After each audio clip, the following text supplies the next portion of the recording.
Hello from the summer barn.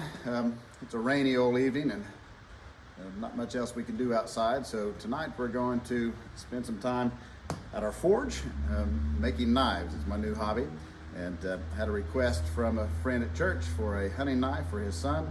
And so tonight we're going to be making a classic drop point hunting knife. And it's a very dual purpose knife, good for medium to large game, deer especially, good for skinning and gutting.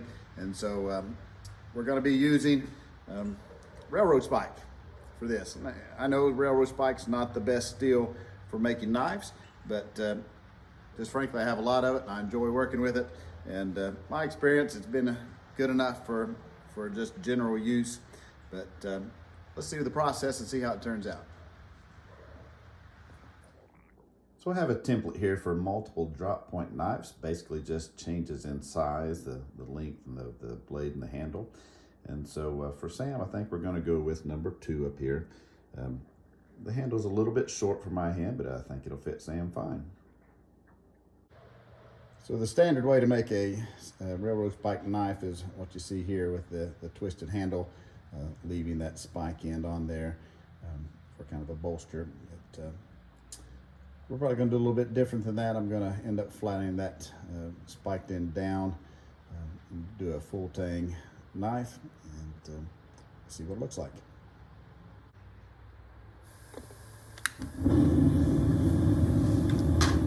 I'm actually going to start with the spike end, getting it flattened out first. Makes the spike a whole lot easier to handle with my tongs.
Pretty good.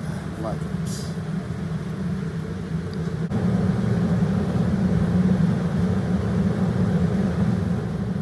Now that we have the basic profile that we're looking for, we're switching over to a different hammer. I can do a little more precise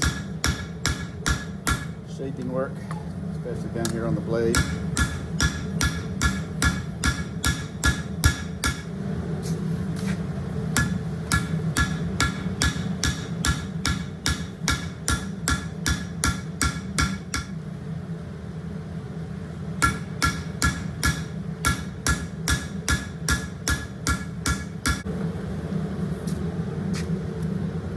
Bit more bend right there where the blade meets the handle, so I'm just going to get it nice and hot.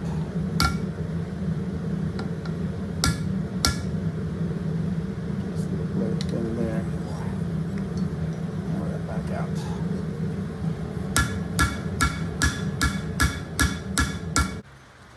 All right, so we'll end up cutting off the tail down here of my little fish, but whoops, I'm gonna do one-handed.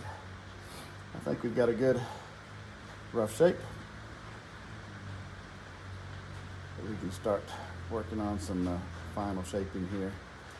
We'll get that tip down sharp, get our handle ready, and see how it looks after that.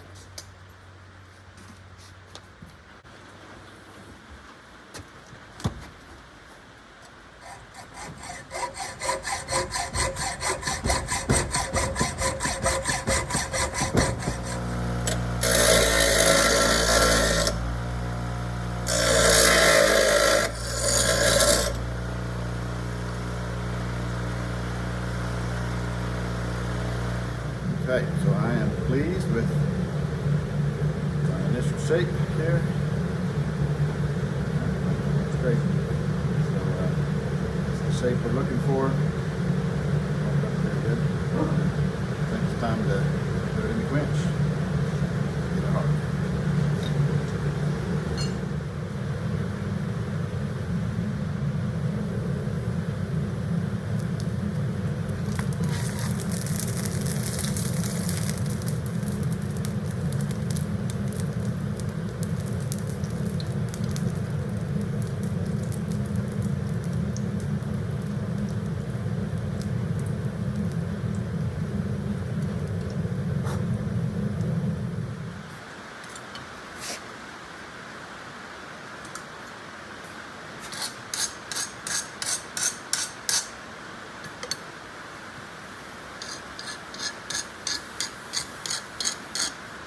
So definitely not the hardest blade out there, but it's not too bad. I think it'll do. So we're going to start sanding it down, shaping it, getting some final shape, and we'll go about putting our handle on it, and we're going to have a knife.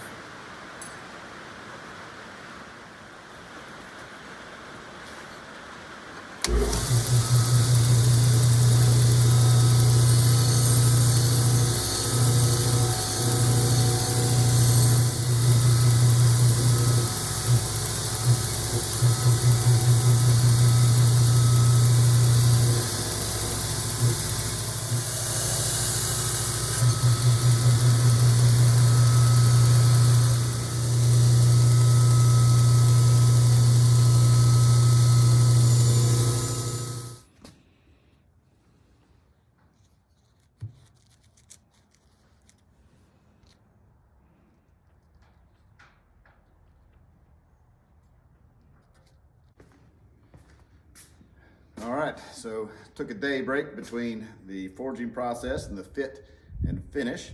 In that time span, we went from a warm, rainy evening to a cold, snowy day. So again, pretty good time to work on our knife. So this is what we have after our forging and our grinding and sharpening. And now we're ready to put on our handle. And we'll follow through that process, and then we'll see how things look. So for my handle, I'm going to try something that I personally haven't done yet. Using two different types of wood for the handle. Have a little red rubber spacer in between those two that just glue together. And we'll see how that looks.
Okay, we have a handle. I really like the way it turned out. It looks good. I still need to do a little bit of cleanup on it and some polish work, but I think it turned out really well. The knife feels good, looks good. I think they'll like the way it functions, so I'm happy with it.